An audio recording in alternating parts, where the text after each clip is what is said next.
நாம் தனிமரம் அல்ல.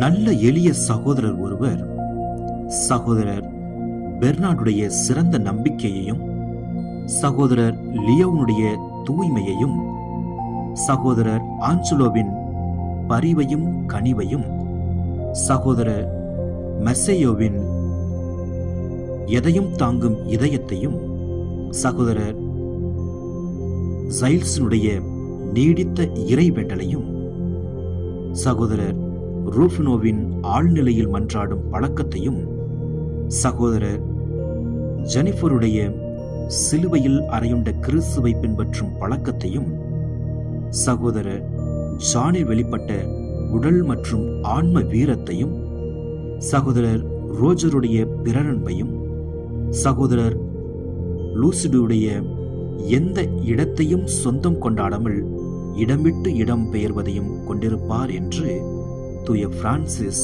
கூறுவதுண்டு. நிறைவின் கண்ணாடி 85. இன்றைய சிந்தனை: எந்த ஒரு தனி நபரும் மானுட நிறைவை முழுமையாக கொண்டிருக்க முடியாது. ஒவ்வொருவரும் குறைபாடுள்ளவர்களாகத்தான் இருப்பர். நம்மில் காணப்படும் நிறைவும் நல்ல பண்புகளும் நம் தலைமுறை வழியாக நமக்கு இரவலாக கிடைத்தவை மட்டுமல்லாமல் மற்றவரின் நன்மைத்தனத்தால் நிறைவு பெற வேண்டியவை என்பதை உணர்வோம். பிறரில் காணப்படும் நற்பண்புகளும் நிறைவுகளும் நம்மை அஞ்சச் செய்யாமல் அவற்றினால் தூண்டப்பட ஆவலாயிருப்போம்.